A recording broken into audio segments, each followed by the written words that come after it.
Hi, welcome to JadeKind Gaming. Missed last week. I'm feeling a lot better now, praise God. And they finished the Bones 2 Kickstarter.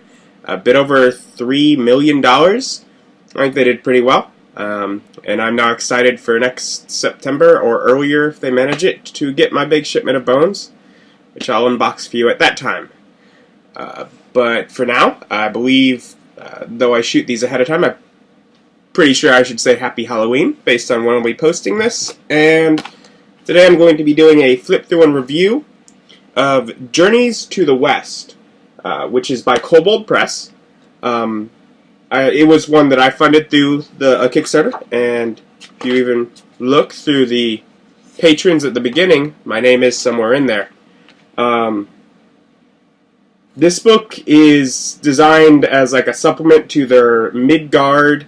Kobold Press is, I think it's Midgard campaign setting or something like that. This is for Pathfinder. Using the Pathfinder rules, they have their own campaign setting that I don't use. This book has, a huge amount of extra islands that are like out to the west of their main part of Midgard. So this first section of the book is extra islands.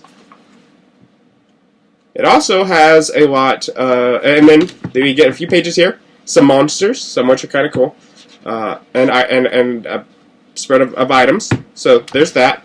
And then this section is I think it's five pre-made adventures. I also don't use pre-made adventures. This has a bit less than the first section as far as stuff I'll probably utilize.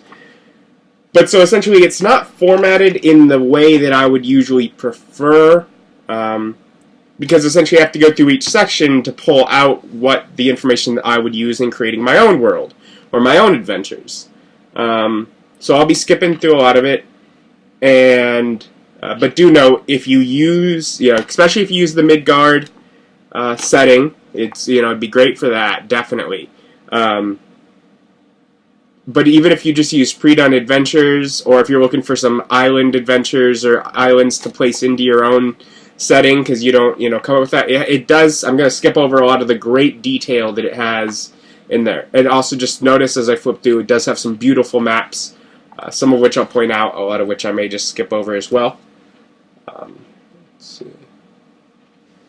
First off, I want to point out, as far as a lot of the Kickstarters, I love this cover. I love the warm colors here, along with the cool. Just as far as a piece of art, it's beautiful. Credits. See them right there. I don't know if I can read that. Table of contents. You see, large section, islands, monsters, items, adventures. And the first two are what they're calling their greater islands for their story. Essentially, they're a lot more city. They have, big blocks for city. This first one has a huge city map with different sections of the city, each labeled here. And we go over several pages of just different, parts of town and notable spots within those. And then some other areas that I think are beyond that. So that is all great if you're just looking for a pre-done city. Then you get some inhabitants ultimately, and they have like the basic stats, like a mini stat blocks for them. Great if you just need some quick NPCs. And then you get traits for the Pathfinder game. So those are a castaway, fortune child, a fragmented one, a noble pirate, and a western shipwright. So those are cool. Those would be things just for the players. And then adventure seeds, trying to get people tied up in adventures. The second is another great island. Map here again. Here's something that's kind of cool to pull out of it. And a lot of what I pull out comes out of their sections for the islands called Environment and Mechanics. And they have temporal rifts. Both personal rift effects and area rift effects. And these are percentage dice. And they have different effects, essentially, these ones are based on time difference. There's, I guess, bubbles of different time some random ones to choose is a creature becomes 1d10 years younger. Effect wears off after 1 day. A creature ages 1d10 years. Effect wears off after 1 week. Creature travels back to time of catastrophe, and then returns, fort save, or be fatigued for 24 hours. Different things like that, or in a whole area, you can end up with random weather change. All plants within rift radius wither and die, or the one I liked, there was one where they all grow as if, all plants within the rift radius experience exponential growth, so in other words, as if time passed and a bunch of plants grew. So those are some cool things. Then they have new domains as well. Birth, life, fertility, song, and time. So if you're a cleric, those would be interesting. Then we get on to the lesser islands. Yeah, a lot of these are names I'm not going to try. They have inhabitants. Some of the the inhabitants here are essentially Herald of Darkness, Titan Ghost. Those are monsters, as well as this Savage Owl's Pygmy, which is a nice little one. It's the Savage Owl's only indigenous humanoids are demon-worshipping cannibalistic pygmies. So those are neat enemies, humanoids with swarming. I may use those at some point when I run Pathfinder next.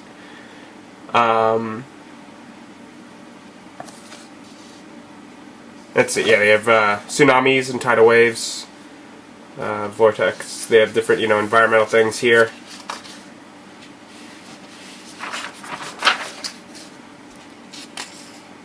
Another island. Oh, this one's, I think, a chain of atolls. So it has like several islands in there. Another monster. A couple NPCs. And this one, here they go time and space. And it says, feel free to use the time effects, as well as they have this spatial rift effects. And that's, again, a thing where ultimately, just depending on where you are, all within 30 feet teleported 3 miles, one creature teleported 3 miles, 2 random creatures within 30 feet teleported 10 miles, all within 30 feet teleported to a random one of the islands. So there's another one that's kind of interesting. Another island. Again, map. I think this one has the inhabitants and colors.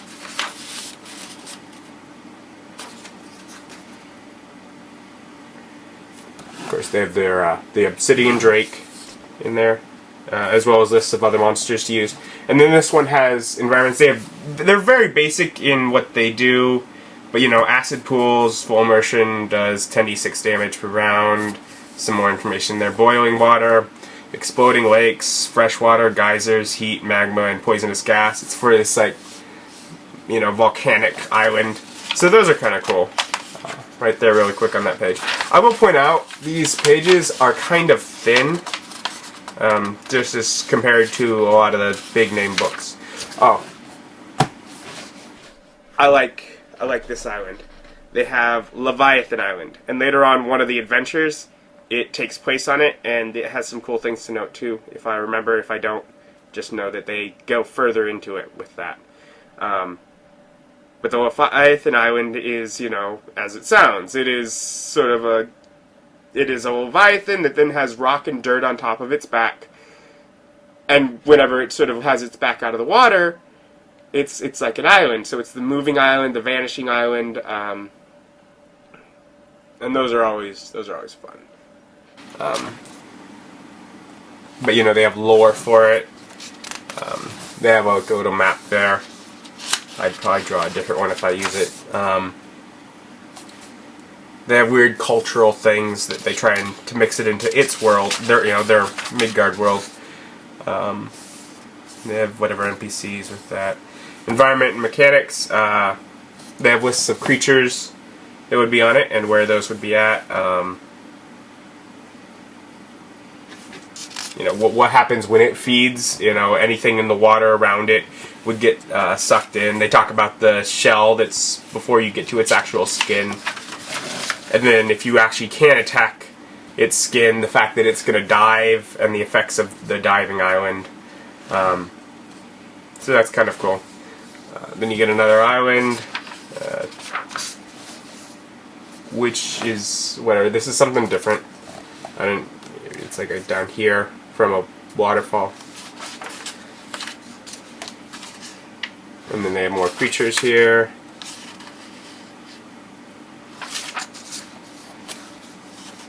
Another one. So if you utilize the, you know, the Midgard setting, this is going to add a lot of, you know, a lot more area. Alright, and now we're out of those, we're into the monsters. Which some of these are cool. Like, this one is a coral ooze. Just, I mean, even you know, sting, I can't read it, whatever. Just a cool idea. Dragon eel. They have some more. They have their whatever Morphi or something like that was similar to one of the names of one of their islands. So I'm sure it's meant to be people who live there. But ultimately, the one that I really like is this, and just in concept is awesome, is the totem pole golem. And, you know, it'll eat you, but, I mean, it is a totem pole that has been turned into a golem. I just thought that was cool. And then we got the items, which was only a few here. I really like this Boon Necklace of the Sea, and what it is a necklace with a bunch of trinkets that you can pull off to get, you know, I think it's an hour, yeah, for one hour of an effect, such as blind sense, 30 feet, dark vision, amorphous, water breathing, things like that. Just, you know, just sort of a great thing to have on a seafaring adventure. They have a few other, and then the staff of the cephalopod is, you know, has multiple options just with using charges of it as a staff. So they have some okay items, and then right back to adventures. First one is Awash in the Wash. And that is, you know, they give the how do you end up captured, and then you end up in a labyrinth with a minotaur. And they have different, essentially, rooms that you go through on your way out, and they have different encounters, essentially, for each one. And then there's random things that you'd have to fight in between them if you don't make whatever checks. So that's that. The Plagued Seas. Let's see if I remember what that was. Not really. Anyways, they also do each begin. This is an oceanic and island fantasy adventure suitable for PCs of 3rd to 4th level. Some will specify if it's a certain number of PCs. They have several maps with, you know, within each of these adventures.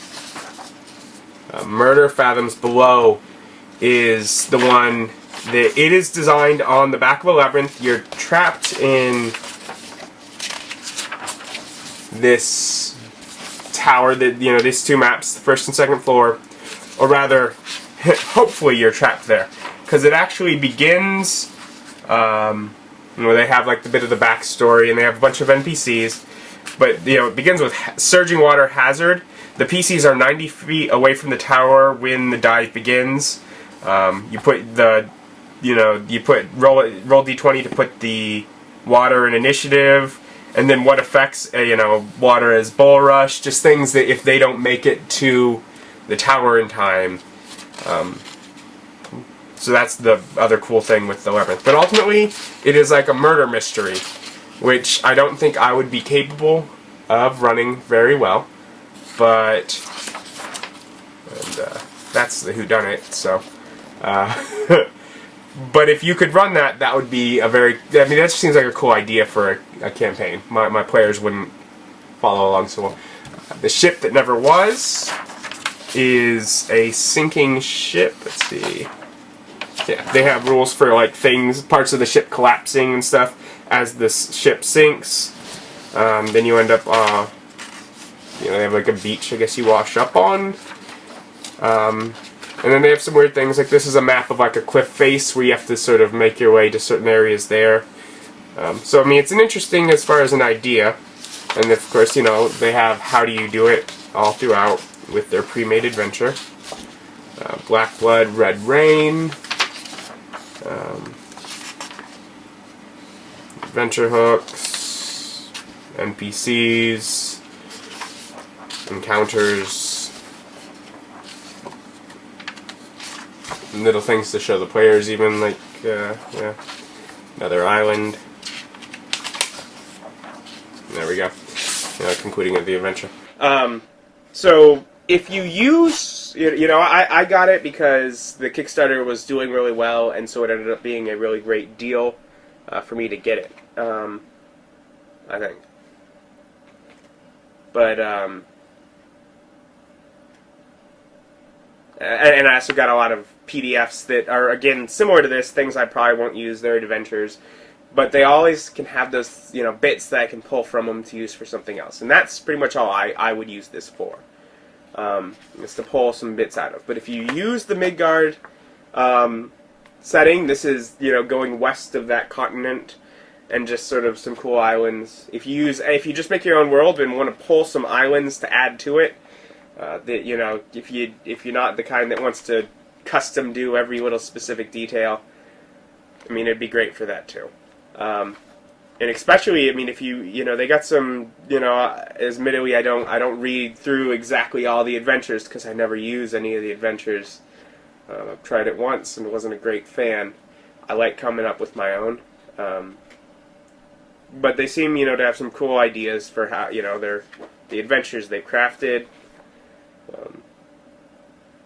The pages, as I said, are a bit thin, so unless it's the kind of thing you're gonna actually utilize at the table, you might want to save the money and get the PDF. I will link both to the printed version, and I'll link to the PDF version as well. So check it out. Have a good day.